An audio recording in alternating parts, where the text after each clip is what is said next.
قال يا قوم إني لكم نذير مبين يا قوم إني لكم نذير مبين بسم الله الرحمن الرحيم الحمد لله رب العالمين وبه نستعين لا حول ولا قوة إلا بالله العلي العظيم اللهم صل وسلم وبارك على عبدك ورسولك محمد وعلى آله وصحبه ومن تبعهم بإحسان إلى يوم الدين أما بعد السلام عليكم ورحمة الله وبركاته ขอความสันติความจำเริญความเมตตาจากอัลลอฮฺซุบฮานะฮูวะตะอาลาได้พึงประสบแด่ท่านพี่น้องผู้ฟังผู้ติดตามรายการเสียงอิสลามทุกท่านอัลฮัมดุลิลละห์ขอชุกรต่ออัลลอฮฺซุบฮานะฮูวะตะอาลาอย่างยิ่งนะครับที่อัลลอฮฺซุบฮานะฮูวะตะอาลานั้นได้ให้เราได้มีชีวิตอยู่ในเดือนที่สำคัญที่สุดเราได้มีชีวิตอยู่ในเดือนที่มีเกียรติที่สุดนั่นก็คือเดือนรอมฎอน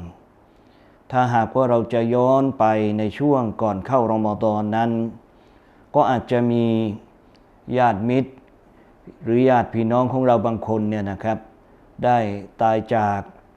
กลับไปสู่ความเมตตาของอัลลอฮฺซุบฮานะฮูวะตะอาลาเขาไม่มีชีวิตเขาไม่ได้มีโอกาสใช้ชีวิตอยู่ในเดือนอันสำคัญนี้ก็คือเดือนรอมฎอนแต่อัลฮัมดุลิลละห์นะครับเราได้รับโอกาสจากอัลลอฮฺซุบฮานะฮูวะตะอาลาเราขอดุอาต่ออัลลอฮฺซุบฮานะฮูวะตะอาลาให้เราได้มีชีวิตอยู่ในเดือนรอมฎอนอยู่ในเดือนอันสำคัญนี้ซึ่งในเดือนรอมฎอนนั้นมีความพิเศษมากมายนะครับที่เราจะพูดคุยกันในวันนี้พี่น้องครับเดือนที่อัลลอฮฺซุบฮานะฮูวะตะอาลาได้ให้มุสลิมทำการถือศีลอด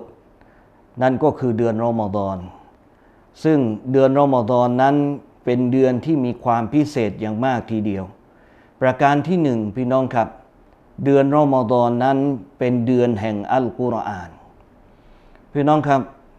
อัลกุรอานได้ถูกประทานลงมาในเดือนรอมฎอนเพื่อเป็นแนวทางในการดำรงชีวิตของมนุษยชาติทั้งหลายเพราะฉะนั้นแล้วเนี่ยพี่น้องการที่อัลกุรอานได้ถูกประทานลงมาในเดือนรอมฎอนนั้นก็เป็นสิ่งจำเป็นอย่างยิ่งนะครับในขณะที่เราได้ใช้ชีวิตอยู่ในเดือนรอมฎอนนั้นเราจะต้องทำตัวของเราเนี่ยให้ใกล้ชิดกับอัลกุรอานให้มากที่สุดเท่าที่เราจะทำได้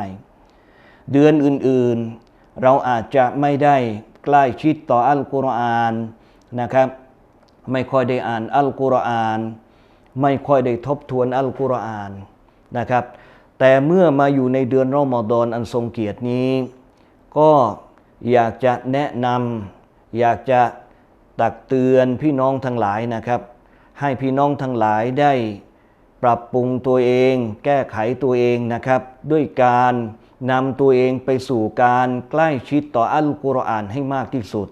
เพราะว่าเดือนนี้นั้นก็คือเดือนแห่งอัลกุรอานอัลลอฮฺซุบฮานะฮูวะตะอาลาได้ทรงตรัสในอัลกุรอานนะครับในซูเราะห์อัลบะเกาะห์อายะห์ที่185อัลลอฮฺซุบฮานะฮูวะตะอาลาได้บอกว่าชะฮรุรอมฎอนอัลลซีอุนซิลฟีฮิลกุรอานุฮุดัลลินนาซิวะบัยนาติมมินัลฮุดาวัลฟุรกอนอายะห์นี้เนี่ยเป็นอายะห์ที่หลายคนนะครับคุ้นหูหลายคนเนี่ยนะครับได้ยินได้ฟังอายะห์นี้จากวิทยากรนะครับผู้รู้ครูอาจารย์หลายท่านก็หยิบยกอายะห์นี้นำมาเป็นข้อคิดนำมาเป็นข้อเตือนใจสำหรับผู้ศรัทธาทั้งหลายโดยอายะห์นี้อัลลอฮฺซุบฮานะฮูวะตะอาลาได้ทรงตรัสเอาไว้ว่าชะฮรุรอมฎอนัลลซีอุนซิลฟีฮิลกุรอานุฮุดัลลินนาสเดือนรอมฎอนนั้นเป็นเดือนที่อัลกุรอานได้ถูกประทานลงมาในฐานะที่เป็นฮุดัลลินนาสเป็นทางนำสำหรับมนุษย์ทั้งหลาย วะบัยยินาติมมินัลฮุดาวัลฟุรกอนและเป็นหลักฐานอันชัดเจนเกี่ยวกับข้อแนะนำนั้นและเกี่ยวกับสิ่งที่จำแนกความจริงกับความเท็จพี่น้องครับนี่คือสิ่งที่อัลลอฮฺซุบฮานะฮูวะตะอาลานั้นได้ทรงบอกให้เราได้รับทราบว่าพระองค์ได้ทรงประทานอัลกุรอานในเดือนรอมฎอนเพราะฉะนั้นเดือนรอมฎอนจึงเป็นเดือนที่เราจะต้องให้ความสำคัญต่อการอ่านอัลกุรอานให้มากที่สุดเท่าที่เราจะทำได้พี่น้องครับเราใช้ชีวิตอยู่ที่บ้านในช่วงนี้พี่น้องท่านใดที่ไม่ได้มีโอกาสไปทำงานนะครับหยุดอยู่กับบ้านหลังละหมาดซุบฮ์แล้วเนี่ยพี่น้องอ่านอัลกุรอานนะครับพูดง่ายๆนะครับอยากจะแนะนำพี่น้องว่าให้เราอ่านอัลกุรอานเหมือนกับการละหมาด5 เวลาการอ่านอัลกุรอานหลังละหมาดซุบฮ์พี่น้องอาจจะอ่านนะครับสัก5 หน้านะครับหรือเท่าที่พี่น้องมีความสามารถที่จะอ่านและหลังละหมาดบ่ายนะครับหรือละหมาดซุฮรีพี่น้องก็นะครับจัดสรรพยายามอ่านให้ได้ตามจำนวนนะครับในเวลาซุบฮีที่พี่น้องได้อ่านไปเวลาอาซัดพี่น้องก็อ่านจำนวนหน้าให้ได้พอๆกันพี่น้องครับละหมาดมักริบละหมาดอิชาวันหนึ่ง5 เวลานะครับพูดง่ายๆนะครับถ้าหากว่าเราอ่านอัลกุรอาน5 หน้าต่อ1 เวลาแน่นอนเหลือเกิน5 เวลาเนี่ย25เราจะได้อ่านอัลกุรอานได้ทบทวนอัลกุรอานวันละ25 หน้าพี่น้องครับ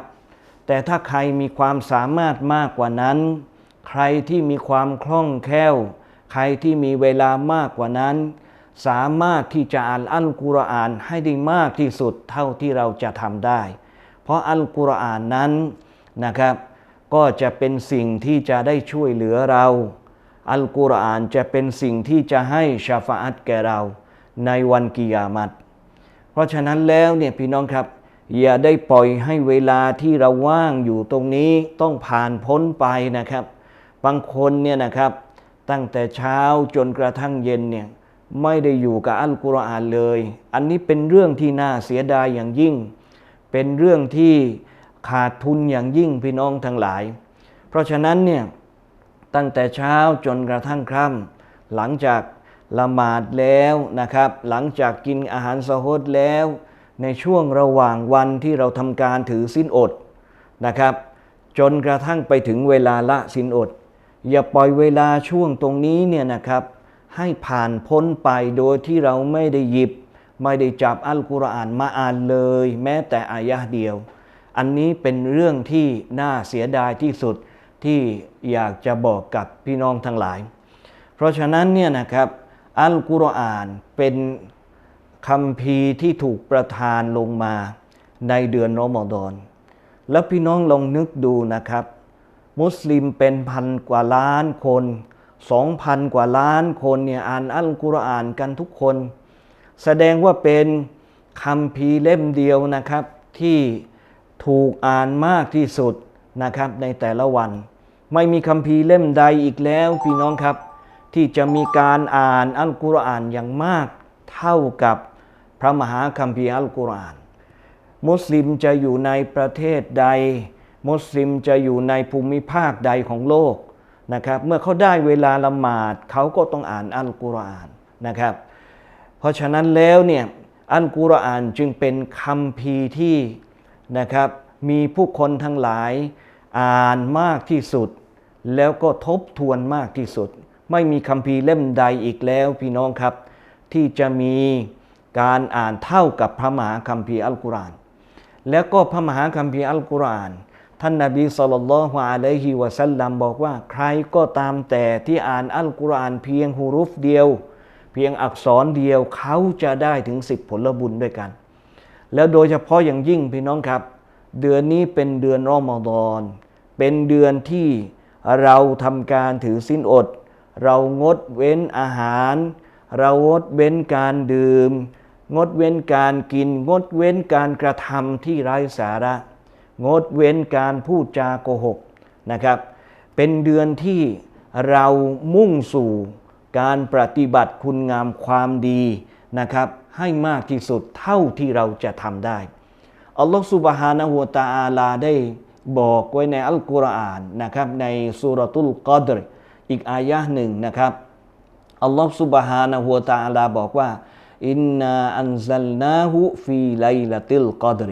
แท้จริงเราได้ประทานอัลกุรอานในคืนอัลกอดรพี่น้องครับคืนอัลกอดรนั้น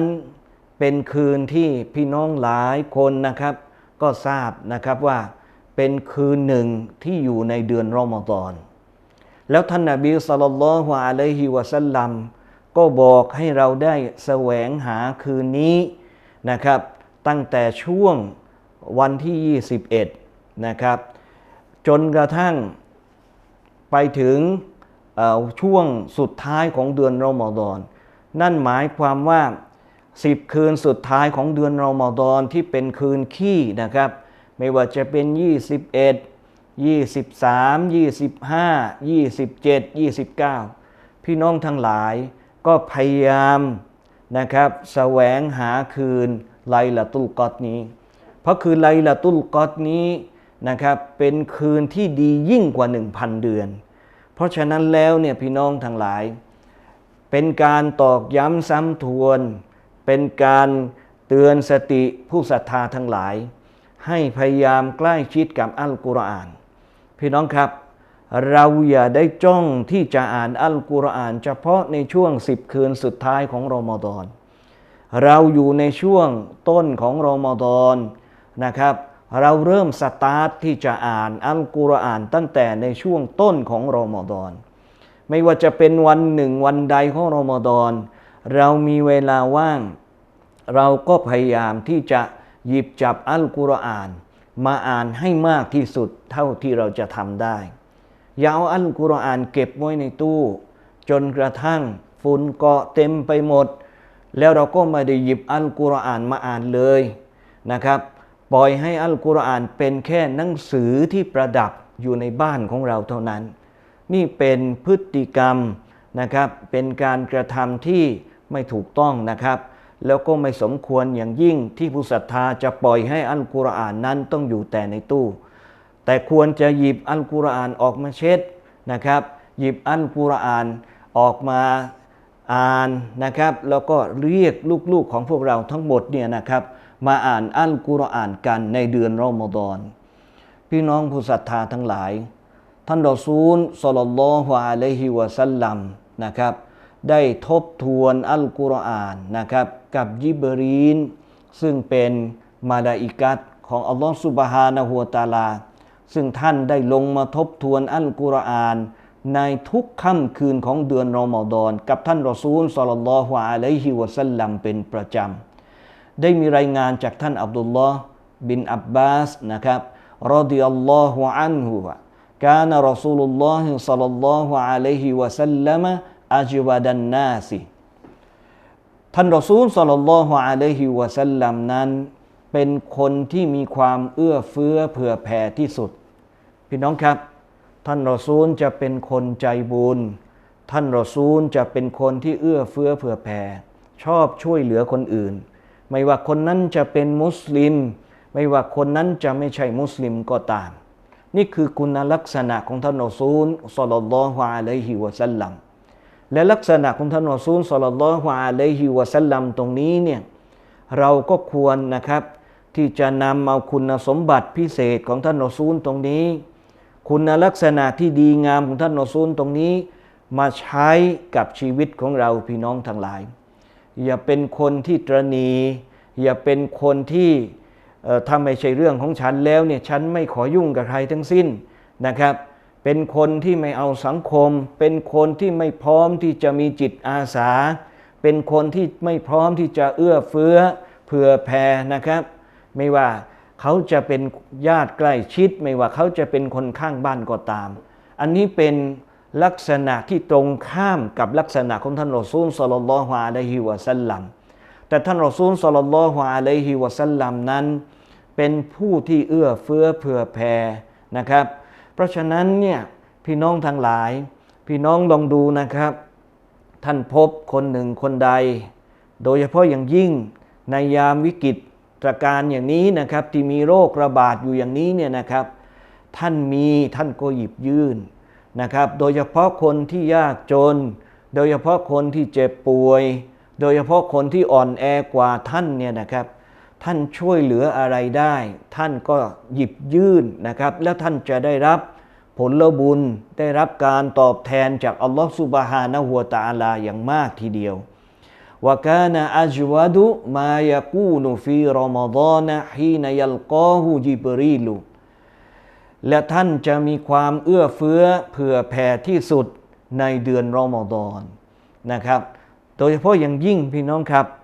เดือนรอมฎอนเป็นเดือนที่จะได้รับผลบุญตอบแทนอย่างมากมายไม่สามารถที่จะขนานับผลบุญที่อัลลอฮ์จะตอบแทนให้กับเราได้เพราะฉะนั้นเนี่ยพี่น้องทั้งหลายท่านช่วยเหลืออะไรได้ท่านหยิบยื่นอะไรได้นะครับโดยเฉพาะอย่างยิ่งนะครับไม่ว่าจะเป็นข้าวปลาอาหารนะครับที่ท่านสามารถที่จะแบ่งปัน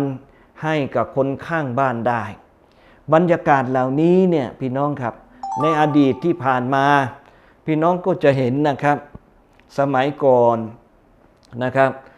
เมื่อมีการเข้าสู่เดือนรอมฎอนแล้วบ้านแต่ละบ้านเนี่ยนะครับพอใกล้เวลาละศีลอดแล้วเขาจะให้ลูกให้หลานนะครับนำขนมนำแกงเนี่ยนะครับไปให้บ้านข้างๆไปให้คนที่เป็นญาตินะครับซึ่งอยู่บ้านในละแวกเดียวกัน